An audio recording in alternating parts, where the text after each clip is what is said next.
Update, brought to you by Simcox Advocates, advising businesses and families since 1949. Visit simcox.com or call 690 300. Manx Radio's Update with Andy Wint.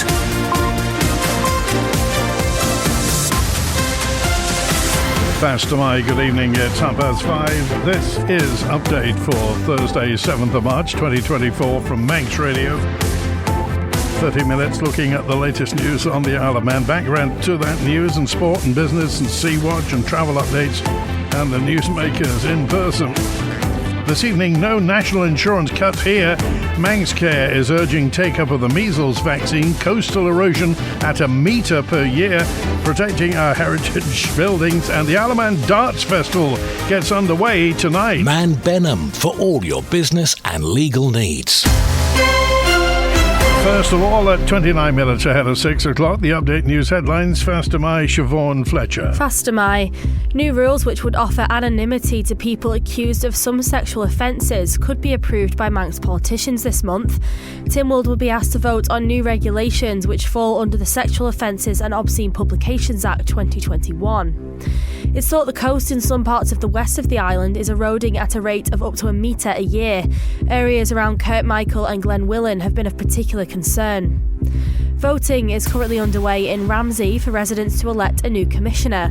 Joe Collister, Sandra Cottam-Shea, Pauline Johns-Garrett and Sarah Kendig-Hay are all hoping to take the available seat. Residents can vote at the Town Hall until 8 p.m. tonight. Further afield, Sweden has officially become a member of NATO.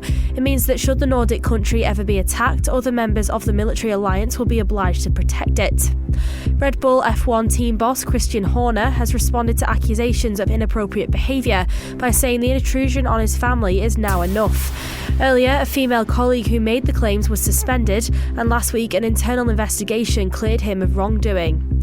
And the UK Foreign Secretary is insisting peace can be achieved in Ukraine's war with Russia by delivering the munitions needed for Kyiv to win on the battlefield. Lord Cameron discussed the supply of medium and long-range missiles with his German counterpart. There are your headlines, news at 6.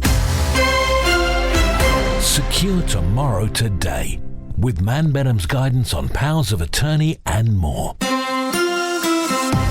Manx Radio Weather with Manx Glass and Glazing. Thank you, Siobhan. From the Ronaldsway Met Office, there is a strong wind warning in operation for the North Irish Sea. State of sea slight to moderate. The boat's in early, by the way. Manxman docked about 10-15 minutes ago. And the weather dry this evening. There may actually be some sunshine around late evening on a fresh easterly.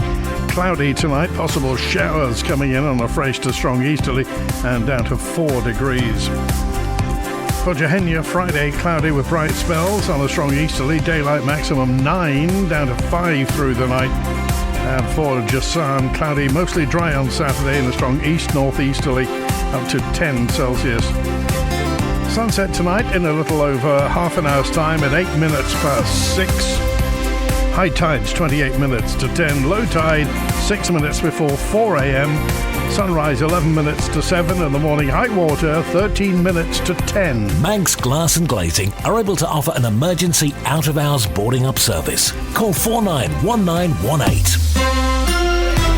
We won't be seeing cuts to national insurance here after Treasury ruled out making changes following the UK's announcement it's reducing the tax by 2p. It's a move that'll cost the government there £10 billion, but Dr Alex Allinson, MHK, labelled the Chancellor of the Exchequer's spending plan an election budget. It does admit, though, that Tynwald needs to ensure the Isle of Man remains competitive, but wasn't sure about Jeremy Hunt's plans to go further. But it's interesting to say that they wanted to get rid of the national insurance system completely. And of course, we know that funds pensions, and so it's unclear what they're going to try to replace it with and how we respond to that, because certainly Tynwald has been very clear that the National Insurance Fund, that long-term sustainability in terms of pensions and other benefits that people have built up over the years really should be protected. That talk then of abolishing NI, that's not something that's on the radar here? Not at all. I mean, what we've talked about and what I set out in the budget is we are looking at the use of the National Insurance Fund, how big it needs to be. We will be coming back to Tynwald for a full wonderful debate about the national insurance system, but the key to that is that long-term sustainability, certainty and stability of the National Insurance Fund to fund people's pensions. I mean, these people who've paid into this for their future, we need to make sure that we can actually honour those going forward. But we do also need to make sure that we remain competitive, both in terms of retaining people here, but also encouraging more people to come and join us. Of course, the Manx budget was a couple of weeks ago. We know potentially there can be things in the UK budget that have an impact here. Why do we go first? There are major differences in the process. So we give all Tynwald members the entire budget about a month beforehand. We try to do it even earlier. I think UK politicians only get it on the day, if that. So we try to inform Tynwald members. We try to make sure that they're part of the process far more. We have our budget in February, partly so that we can make sure that if the budget isn't passed by Tynwald, if they actually disagree with it, we can then go away and make sure that we've got an alternative to come forward. But it's also to give companies and employers that time, those 6 weeks, if they need to make any changes to the payroll, to bring that in, rather than last-minute changes that can really sometimes take people by surprise. Manx Care's urging people to make sure they've had their measles vaccine. It says outbreaks in the UK continue to cause a concern. Here's Director for Nursing at Manx Care, Paul Moore. Globally, activity around measles has been increasing since about 2022.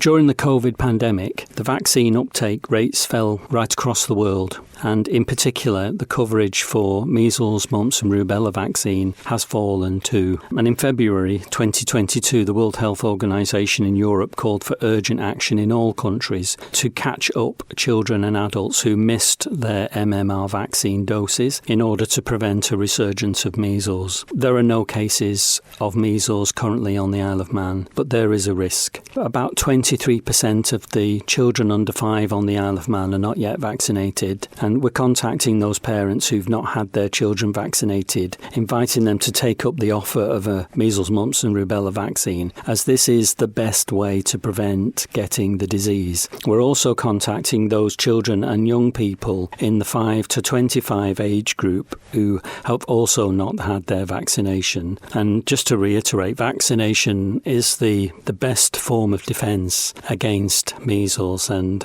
is the single biggest, most important intervention to stop this disease from spreading if it were to arrive on the Isle of Man. I want to recognise that there are some people who are not persuaded by vaccinations and have concerns, and I think some of those concerns are legitimate. It's very important we don't dismiss that, and we understand and work with people who are not sure about the efficacy or safety of vaccines. But we are making contact with those people that we know on our records haven't had the MMR vaccine, and we'll be inviting them to come forward to have that vaccine done again. This is the most listened to Isle of Man news source, and Manx Radio's Update is the Isle of Man's most downloaded news podcast. Fast tonight, 22 minutes before 6 this Thursday evening. Hundreds of darts players have descended on the island for the 2024 Isle of Man Darts Festival, which gets underway at the Villa Marina in Douglas at 8 o'clock tonight. It's in recent times. It's welcomed the likes of the current world darts sensation, Luke Littler, as chairman of England Darts, Tommy Thompson, explaining why the event is a popular one in the calendar year. One of the main things is, especially for the people in the north of England, it's easy to get on the ferry when it sails. It didn't last year, as we all know, but it's their sort of holiday weekend out for darts. They enjoy going back, meeting up with each other on a yearly basis, so that's the attraction really. And not only that, I think with the help of the Isle of Man government, well, big help from the Isle of Man government and the tourism board, we've been able to increase the prize money this year by a further £2,500, which is always welcome. It is an iconic event, and like you say, it's been going on now, I'm not sure, it's 37, 38 years. There's not many tournaments that you can look back historically that are remaining in the calendar at the present time. We feel that we want to try as long as we can with the government to support the local community up there and get as many people over to the Isle of Man, and they all enjoy it. They all enjoy just not the Darts Festival, but they all enjoy the pubs and the clubs and everything else. They make a weekend out of it. The sensation of darts is Littler at the moment, and most of you people now will see Luke, but Luke's been coming to the Isle of Man since he was 11 years old. He isn't an overnight success for him, but we with a lot of other people, have helped develop his transition into being such a top player now. And we do facilitate this pyramid of excellence that's open to everybody. And not everybody moves up the ladder, and Luke's very unique, but it does give people the opportunity. Appeal man who sexually assaulted a sleeping woman has had an appeal to reduce his sentence rejected. This report from Tessa Hawley contains information you may find distressing. Paul McCormack of Castle Street was jailed in December last year after admitting 2 offences of indecent assault. He struck in the early hours of the 6th of December 2020 when the woman had passed out after a night out. She'd woken to find McCormack violating her and taking photos or videos at the same time. However, the 47-year-old argued that the 30-month custodial sentence he received was manifestly excessive and took his case to the High Court of Justice of the Isle of Man to appeal. McCormack's advocate told Judge of Appeal Cross KC and Acting Deemster Kane that the 2 offences should have been treated as one continuing offence. This, the advocate said, meant the sentence imposed on McCormack should have been 2 years or less, which would have allowed the Deemster to impose a suspended sentence supervision order. Judge of Appeal Cross KC and Acting Deemster Kane did criticise the construction of McCormack's sentence as a cause for complaint, saying they did not agree that it was necessary in this case to impose consecutive sentences. However, they said they did agree that the Deemster was correctly trying to impose a sentence which reflected the gravity of the offending. Describing the victim as particularly vulnerable, they determined that the ultimate sentence imposed on McCormack was not manifestly excessive, telling McCormack that the situation was made worse by the fact he filmed his criminal behaviour. They added imprisonment of some length was inevitable. No question of a suspended sentence could ever arise in these circumstances. Sea-Watch with the Isle of Man Steam Packet Company. Motor vessel Manxman left Heysham at 27 minutes past 1, so safely into Douglas about half an hour ago. On the link span now, departing at 7:45 for Heysham, arriving there at 11:30. The overnight departure at 1:50, 10 to 2 a.m, arriving at 25 to 6 tomorrow morning. And the morning departure from Douglas, 8:45. Manxman heads to Heysham. Like the Steam Packet on Facebook for the latest sailing information. More than 3,000 procedures have taken place as part of a drive to cut waiting lists for patients on the Isle of Man. Cataract procedures, hip surgeries and hernia operations, all part of the £18.3 million restoration and recovery project, which has seen a UK provider brought in to tackle the backlog of appointments. Here's Manx Care's Director of Health Services, Oliver Radford. A pretty huge dent out of our waiting list, which I'm very pleased to say that in those services that have had R&R completed some time ago, so particularly cataracts, we are managing to maintain that waiting list, so we're not seeing it go down and then go back up again, and that's thanks to the particularly the productivity that we've managed to achieve through adopting the synaptic methodology for running cataract lists, so primarily increasing from 4 on a session to 9 on a session. In terms of next stages, so we're really glad to have now submitted what we hope is the final version of the next phase of recovery and restoration, which is restoration and recovery phase 3, which predominantly looks at us recovering our outpatient waiting list, which is just as a summary, includes 10,800 first outpatient appointments, so those are patients who are waiting to be seen by a specialist for the first time, and then just over 30,000 follow-up appointments, so covering those appointments that actually are subsequent to the first outpatient appointment, along with the resultant surgical procedures or scans. We're hoping to deliver that across an 18-month period, but obviously it needs the business case needs to go through the various levels of approval within the government before we can initiate that. But we are hopeful that we are able to finish the job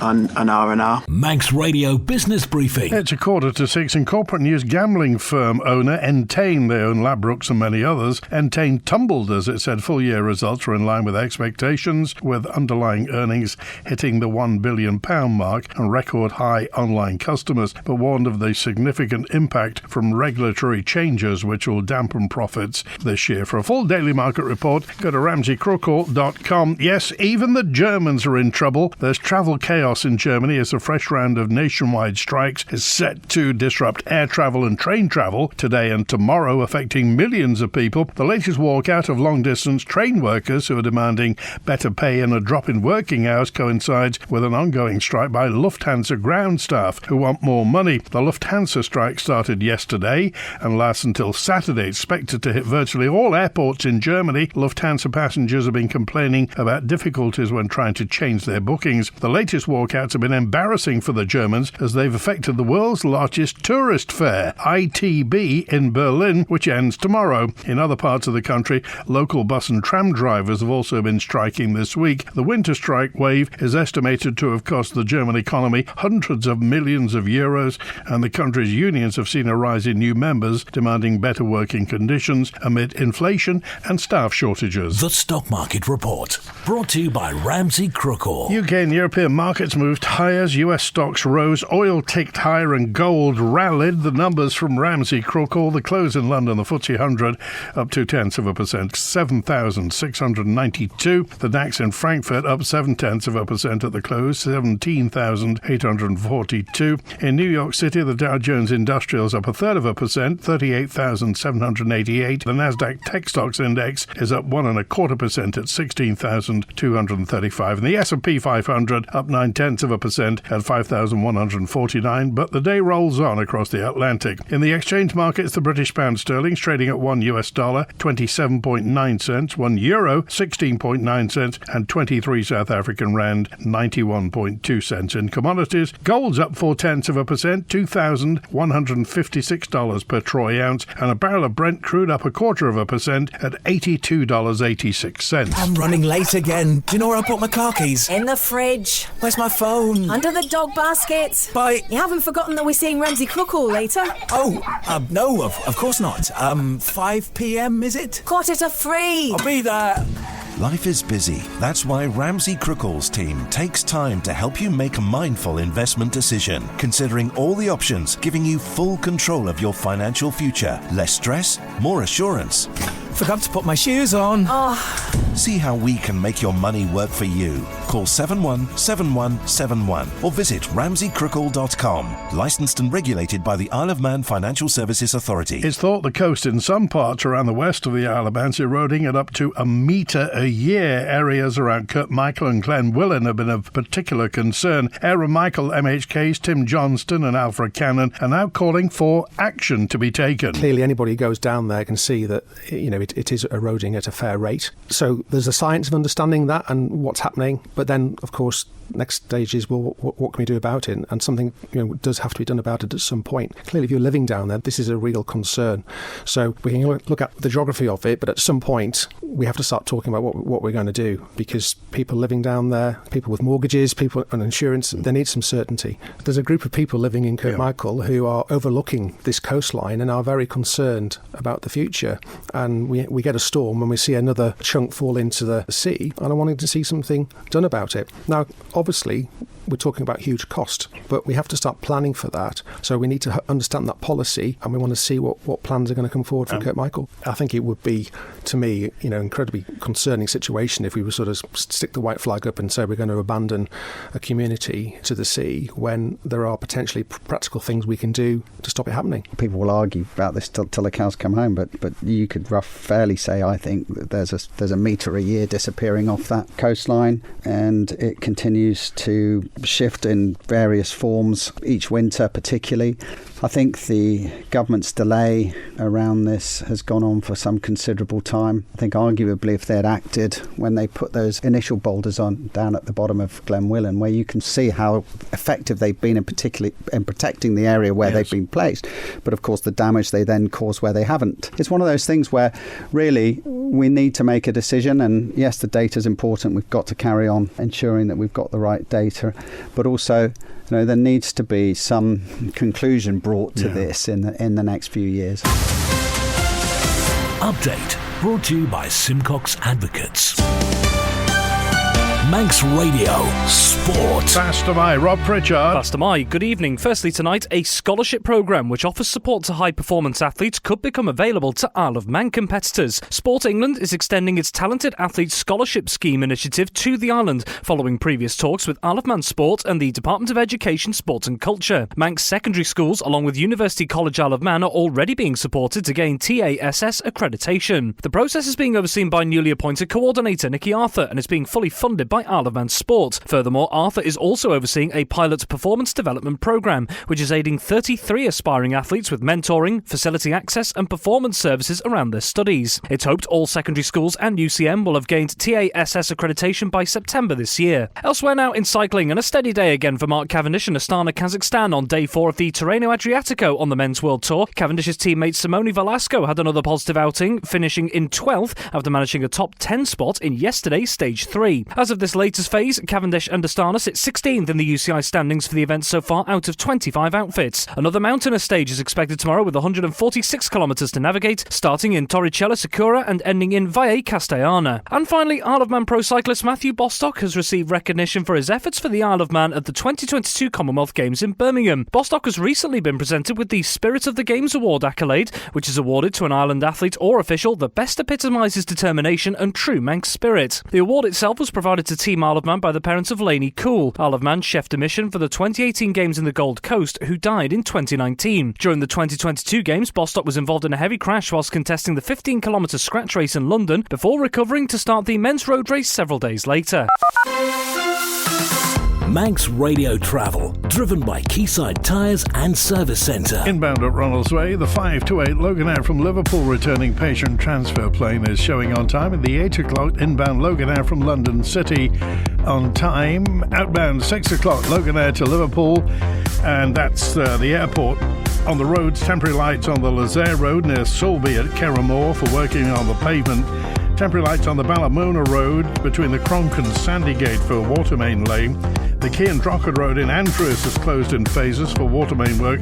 And south of Kirkmichael on the Ballalai Road, there are closures there for Watermain work. In Douglas, Hillside Avenue is closed through to Circular Road for adjacent office window replacement. Section of Switzerland Road's closed till November for construction work. You've got temporary lights at the bottom of Summer Hill for gas repairs, and temporary lights on Brighton Terrace at the Mount Bradder Junction for gas main replacement. In Ballasella, temporary lights on the main road between the Whitestone and Clack Vane for emergency road repairs. Phase closures on the Starvey Road for watermain work. In Foxdale, part of the Lubes Road closed between Erie Dam and Kionslew Hill for patching work. The bottom end of Mount Gorn Road, Gansey, is closed for patching, and in Ramsey, Parliament Street's closed from Court Road to the end of Bourne Place, repairing the speed ramps. And phase closures on the Ballakilferrick Road in Colby for watermain work.